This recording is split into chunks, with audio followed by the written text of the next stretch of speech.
Math homework করেছিলেন? হ্যাঁ, ওটা আমি কালকে এসে দেখ। আপনি যদি একটু আপনার ভাইকে বলতেন আমাকে নিচ পর্যন্ত এগিয়ে দিয়ে আসতে। গলির মধ্যে কয়েকটা বখাটে ছেলে আড্ডা দেয়, তো ওদের সামনে আসলে একা একা হেঁটে যেতে একটু ভয় লাগে। উল্টো তো ওই ছেলেগুলো তোমাকে দেখে ভয় লাগার কথা। আর গায়ের রং যে কালো। একলা চলো রে, যদি কেউ কথা না কয়, ওরে ওরে ও অভাগা। যতই সাজগোজ করে না কেন, কালো কাক কখনো সাদা কাক হতে পারে না। একটু সেলফি তুলে। দোস্ত দাঁড়া, তোর জন্য সেলফিটা নষ্ট হয়ে যাবে। তুই একটু পরে আয় দোস্ত। যে ছেলেটা দেখতে আসবে সে নাকি আগে একটা বিয়ে করছিল, তার বলে একটা ছেলেও আছে 6 বছরের। আছে তো এমন একটা ব্যাটার সাথে কি আমাদের মেরে বিয়ে দিব? গায়ের রং দেখছো? পেটে থাকার সময় কি খাইছিলা? কয়লা খাইছিলা?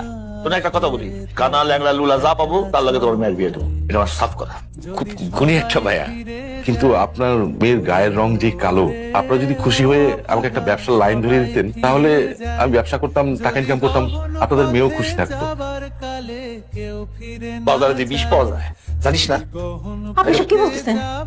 তোমার মেয়ে জানে না বাজারে বিষ পাওয়া যায়, খায় মরতে পারে না। তবে পথের কাঁটা, ও তুই রক্ত মাখা। তুমি আমাকে জন্ম দিয়ে পাপ করছো মা। প্রত্যেকটা মেয়ের কাছে সন্তান জন্ম দেওয়া হইলো সবচেয়ে তৃপ্তিদায়ক অনুভূতি রে মা। আমি কোনো পাপ করি নাই। আসল কথা হইতেছে মা, এই সমাজে কালো মেয়েদের কোনো দাম নাই, কিন্তু তারা যদি পড়াশোনা কইরা শিক্ষিত হইয়া একটা পজিশনে যাইতে পারে, তখন সমাজ তার দাম দেয়। আমাকে একটু সময় দাও মা। আমি সারা জীবন তোর পাশে থাক। তুই পড়াশোনা কইরা এমন একটা জায়গায় ওঠ যাতে তোর সামনে কেউ মাথা উঁচা করে দাঁড়াইতে না পারে। জানালে আপন বুকের পাঁজর জ্বালিয়ে নিয়ে একলা চলো রে, যদি তোর ডাক শুনে কেউ না আসে, তবে একলা চলো রে, যদি তোর ডাক শুনে কেউ না আসে, তবে একলা চলো রে, যদি তোর ডাক শুনে কেউ না আসে, তবে একলা চলো রে, যদি তোর ডাক শুনে কেউ। কিছু বলবে? আমি আজকের পর থেকে আর রেহানকে পড়াবো না। কেন? আমার বিসিএস হয়েছে। ওয়াও, কংগ্রাচুলেশন, খুবই ভালো কথা। কিছুদিন পরে তো তুমি খুব বড়লোক হয়ে যাবে। মেয়ের চাকরি হইব, এই জন্য আপনি বলতেছেন মেয়ের গতি হয়েছে না? জোর যা, হাত মুখ ধুয়ে তাড়াতাড়ি আয়, হাত খাই। তোর জন্য একটা সুখবর আছে, ওই ছেলে তো রাজি হয়েছে। আসতে বলো আব্বা। এবার রাজি হলেন যে? রাজি হবো না কেন? কারণ আমি বিসিএস ক্যাডার। রাইট, কিন্তু আমার গায়ের রং তো এখনো কালো। কালোই তো আলো, খুব ভালো। আমিও এই বিয়েতে রাজি। আমার শুধু একটা শর্ত আছে। বলেন। আমি বিয়ের পর চাকরিতে জয়েন করবো না। কি বলেন আপনি? আপনার মাথা ঠিক আছে?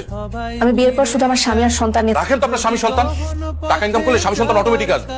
আমার সাফ কথা, আমি বিয়ের পর চাকরি করবো না। আয়নায় কখনো নিজেকে দেখছেন? দেখতে যে কালোর কালো, আপনার সাত কপালের ভাগ্য যে আমার মতো সুদর্শন একটা ছেলে আপনাকে বিয়ে করতে চাইছে। অন্য কোনো ছেলে রাজি হবে না। এটা কি স্যান্ডেল মারবো নাকি যাবেন? যাবো। আপা, আমি তো আপনাকে বলেছিলাম যে আমি আর রেহানকে পড়াতে পারবো না। মা, উনি তো পড়ানোর কথা বলতে আসে নাই, তোর জন্য উনি একটা বিয়ের প্রস্তাব নিয়ে আসছে। ওনার নাকি একজন ভাই আছেন। আচ্ছা, আপনি যে আমাকে বিয়ে করতে চাইছেন, আপনি জানেন তো যে আমাকে রাতের বেলা দেখা যায় না? এই কথাটা আপনার বোনই বলেছিল। আমি এমন কাউকে বিয়ে করবো না যে আমার চাকরির লোভে কিংবা আমার গায়ের রং বিবেচনা করে আমাকে বিয়ে করতে চায়। আমি এমন কাউকে বিয়ে করব যে আমাকে সম্মান দিয়ে, ভালোবাসা দিয়ে আগলে রাখবে। তবে পরাণ খুলে ও তুই